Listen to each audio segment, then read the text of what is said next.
Israel पर एक नई मुसीबत टूट पड़ी है।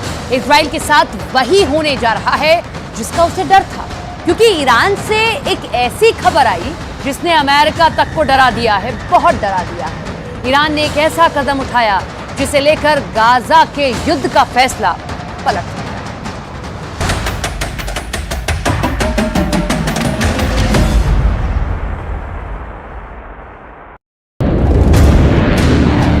ईरान का बम फटेगा तो इजराइल ऐसे काउंटर करेगा।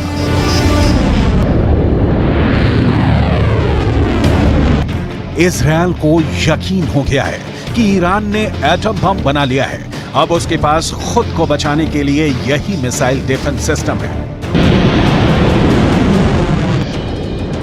ये है इजराइल का एरो मिसाइल डिफेंस सिस्टम। ये हमेशा तभी एक्टिव होता है जब इजराइल पर लॉन्ग रेंज मिसाइल से हमला होता है। एरो सिस्टम ने इजराइल को यमन से फायर की गई बैलिस्टिक मिसाइल से बचाया, लेकिन क्या यह सिस्टम अब ईरान के एटम बम से बचा पाएगा?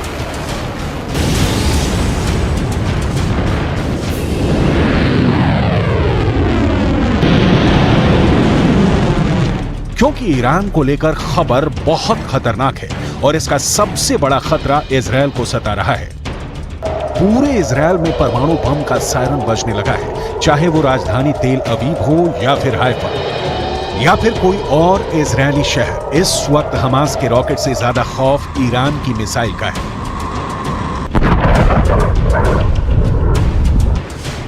क्योंकि अब उसमें परमाणु बम भी फिट हो सकता है। अमेरिका दावा कर रहा है कि ईरान के पास अब इजराइल तक पहुंचने वाली मिसाइल भी है और उसमें लगाने के लिए एटम बम।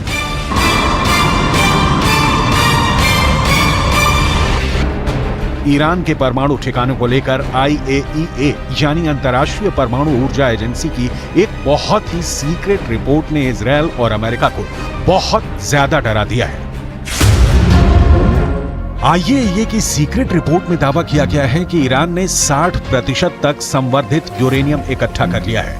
अब कहा जा रहा है कि बहुत जल्दी ईरान इससे 3 एटम बम बना सकता है। ईरान का यूरेनियम का स्टॉक 6 किलो 700 ग्राम से बढ़कर 128 किलो तक पहुंच गया है। एक परमाणु बम बनाने के लिए यूरेनियम का 90% तक संवर्धन करना जरूरी है और दावा किया जा रहा है कि ईरान ने 60% तक संवर्धन कर लिया है। हालांकि 90% तक संवर्धन करने और बम बनाने में उसे कई महीने लग सकते हैं, यानी ईरान अब परमाणु बम बनाने के बहुत करीब है। ऐसे दावे इजराइल और अमेरिका लगातार करते रहे हैं। इजराइल ने हमेशा कहा है कि वो ईरान को परमाणु बम नहीं बनाने देगा। अमेरिका भी ईरान के परमाणु कार्यक्रम को लेकर इजराइल की हां में हां मिलाता आया है। इस वक्त पूरा पश्चिम एशिया बहुत बड़े युद्ध के बीच सुलग रहा है। ईरान से लेकर इजराइल और तुर्की से लेकर सऊदी अरब, गाजा पट्टी में हो रही बमबारी ने पूरे अरब वर्ल्ड को बारूद के ढेर पर बैठा दिया है।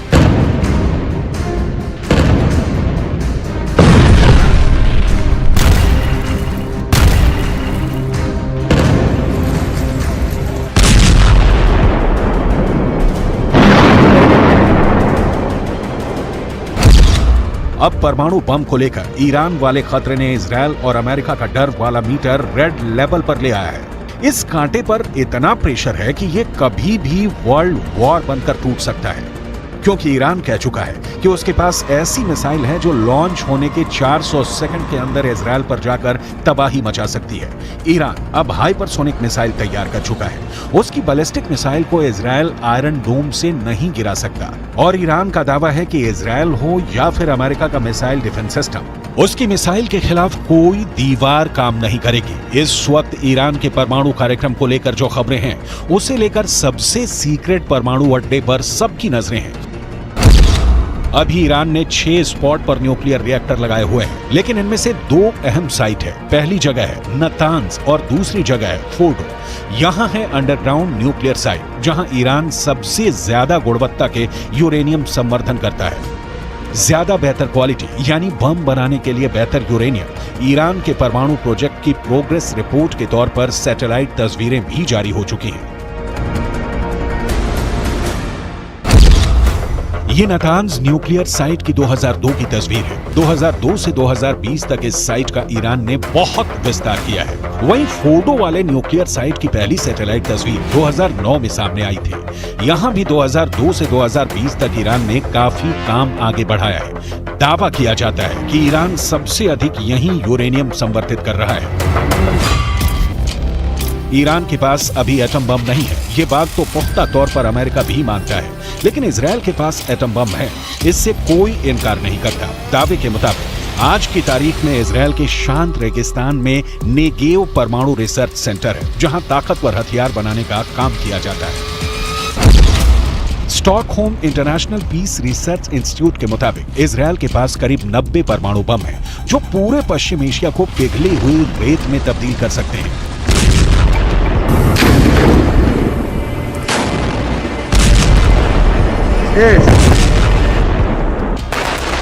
गाजा में बमबारी के दौरान इजराइल के मंत्री ने परमाणु बम इस्तेमाल करने की भी सलाह दी, जिसे बाद में नेतन्याहू ने खारिज कर दिया। लेकिन इसी बयान से साफ हो जाता है कि इजराइल जिस बम को छुपाने की कोशिश कर रहा है, वो भी दुनिया के लिए बड़ी तबाही की वजह बन सकता है। और अब ईरान के परमाणु कार्यक्रम को लेकर ये दुश्मनी और खतरनाक हो जाती है। İsrail, sende atom bombası, nükleer bomba var ve bununla tehdit ediyorsun. Bunları biz biliyoruz. Ve artık ecelin geliyor. İstediğin kadar nükleer bombaya sahip ol. Israel और ईरान एक दूसरे के सबसे बड़े दुश्मन हैं। दोनों ही एक दूसरे को मिटाने की धमकियां देते हैं। Any threat to use nuclear weapons is inadmissible. This further illustrates the urgency and imperative to achieve the objective of a Middle East zone free of nuclear weapons and other weapons of mass destruction. Israel को लेकर Iran बहुत आक्रामक रहा है और उसे नक्शे से मिटाने की बात भी करता रहा है। यही हाल इजराइल का है, जिसके नेताओं ने भी परमाणु धमकियां देनी शुरू कर दी है। गाजा में युद्ध के बीच अब वर्ल्ड वॉर का खतरा लगातार बना हुआ है, जिसमें इजराइल और ईरान दो बड़े कैंप बनकर उभर सकते हैं। वैसे रूस और यूक्रेन के युद्ध की वजह से ईरान की ताकत का डंका पूरी दुनिया में पहले ही बज चुका है। ईरान के ड्रोन पूरी दुनिया में मशहूर हो चुके हैं और अब उसकी मिसाइल टेक्नोलॉजी को भी ईरान और इजराइल अपने लिए बहुत बड़ा खतरा मानते हैं।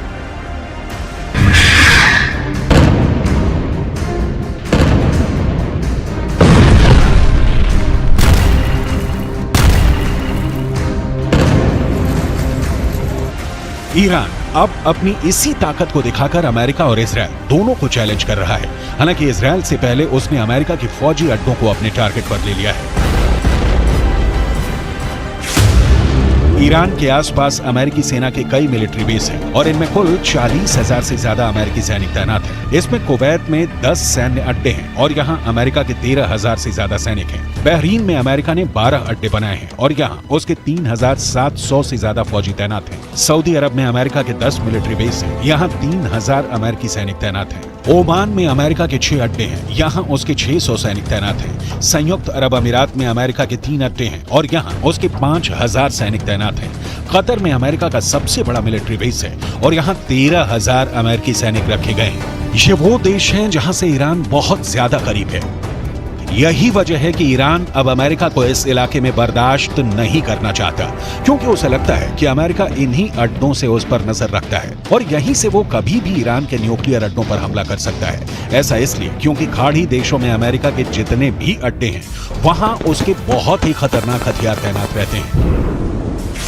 यहाँ अमेरिका का F-16 भी है, F-15 भी है, F-18 भी तैनात है और मौके मौके पर F-22 और F-35 जैसे स्टेल्थ फाइटर भी अमेरिका यहाँ तैनात करता रहता है। इसमें ईरान के लिए सबसे बड़ा खतरा है कतर का अल उदैद एयरबेस, जो पूरे पश्चिम एशिया में अमेरिका का सबसे बड़ा मिलिट्री बेस है। यहाँ अमेरिका के अलावा ब्रिटेन के रॉयल एयरफोर्स भी तैनात है। दोनों देशों के यहाँ करीब 150 फाइटर जेट और बाकी विमान और ड्रोन तैनात रहते हैं।